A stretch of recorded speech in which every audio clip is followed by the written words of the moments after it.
Hi everyone, Mrs. Riley here with another installment of First Chapter Friday. So it is the start of spooky season. October is one of my favorite times of the year, and so I thought I would kick us off with a book that I would definitely toss into the scary genre. It is one of my favorite young adult books, like of all time. It is called The Forest of Hands and Teeth by best-selling author Carrie Ryan. So the basic background and premise of this story is I would describe it as like The Walking Dead, but for teens instead. So it includes zombies. They call them the unconsecrated. It's almost kind of like the movie The Village too, because it sounds like it takes place in this like really olden times, almost like colonial America type time. And so you have zombie, you have a little bit of history in there, and the main characters are all your age. So there's a lot of relationships, a lot of friendships, a lot of like first loves, and all of the complications that come along with that when you're dealing with the zombie apocalypse. So I'm going to read you portions of the first chapter of The Forest of Hands and Teeth by Carrie Ryan.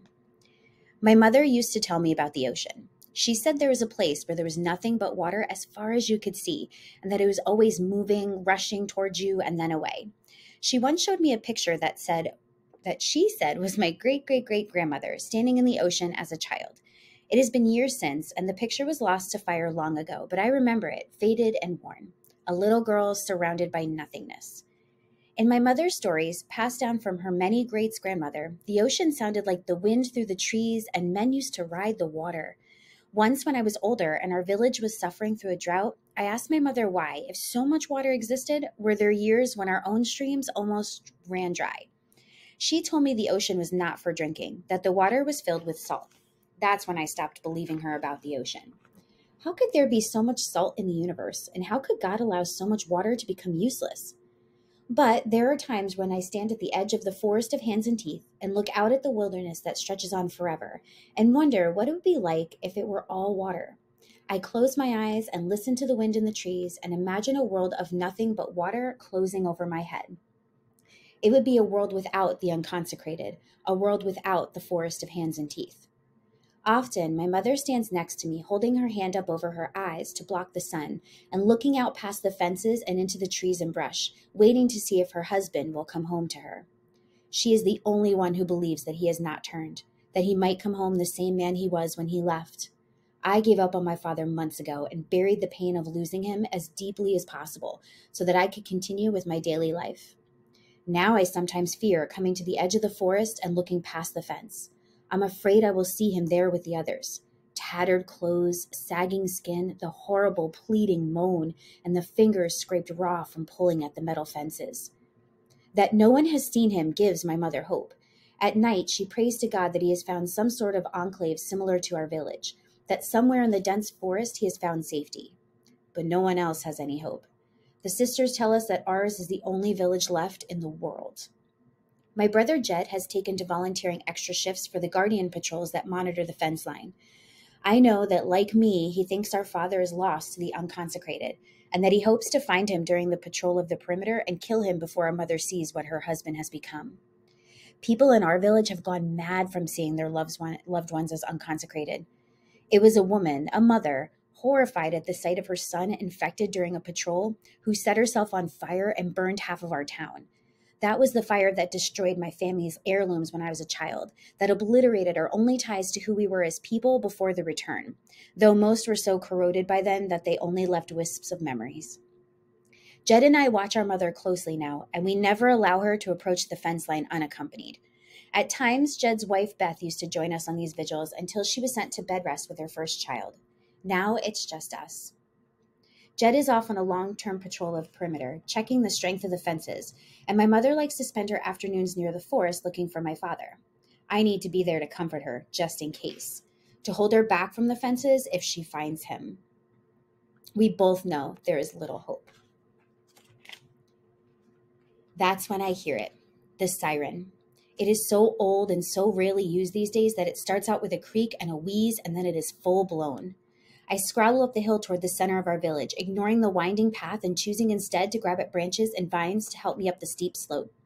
All my life I have trained by that siren. Before I could walk, I knew the siren meant death. It meant somehow the fences had been breached and the unconsecrated were shuffling among us. It meant grab weapons, move to the platforms, and pull up the ladders, even if it necessitated leaving the living behind. Growing up, my mother used to tell me about how in the beginning, when our own great-great-great-grandmother was a child, that siren would wail almost constantly as the village was bombarded with the unconsecrated. But then the fences had been fortified, the guardians had formed, and time had passed, but the unconsecrated dwindling to the point that I couldn't remember a time in the past few years when the siren had wailed and it had not been a drill.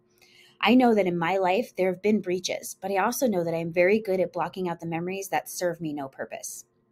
I can fear the unconsecrated well enough without them. The closer I get to the edge of the village, the more slowly I move. Already I can see that the platforms cradled in the trees are full. Some have even pulled their ladders up.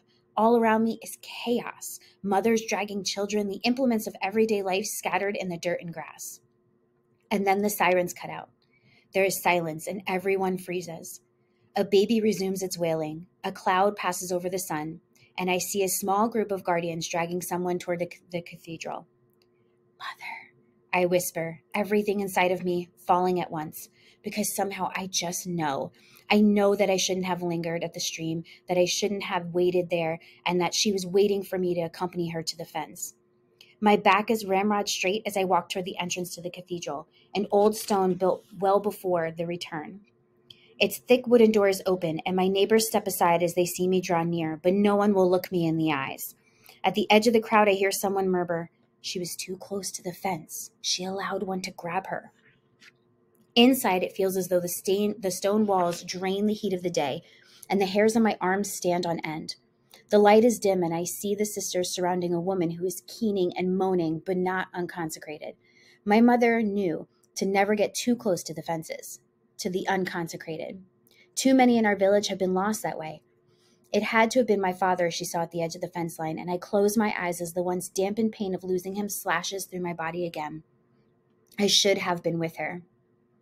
If I could boil my life down to its essence, it would be this. My head in my mother's laps, her hands in my hair as we sit in front of the fire, and she tells me stories handed down by the women in our family about life before the return. Now my mother's hands are sticky, and I know they are covered with her blood. I shut my eyes so that I do not have to see it, so I don't have to know the extent of the damage. My mother is calmer, her hands instinctively tugging at my hair, letting it free from its bandana. She is rocking and saying something so low under her breath that I cannot understand her. The sisters let us be for now. They huddle in the corner with the most elite of the guardians, the guild, and I know they are determining my mother's fate. If she was merely scratched, they will monitor her even though she couldn't be infected that way. But if she was bitten and thus infected by an unconsecrated, there are only two options. Kill her now or imprison her until she turns and then push her through the fence. In the end, if my mother is still sane, they will pose the question and let her be the judge. Die a quick death and save her soul, or go exist amongst the unconsecrated. We learned in our lessons that originally, right after the return, those attacked were not allowed this choice. They were put to death almost immediately. That was back before the tide turned, back when it looked as if it would be living who lost the battle. But then an infected, a widow, had come to the sisters and begged to be allowed to join her husband in the forest. She pleaded for the right to fulfill her marriage vows to the man she had chosen and loved. The living had already established this place, had made us safe and secure as any could be in the world of the unconsecrated.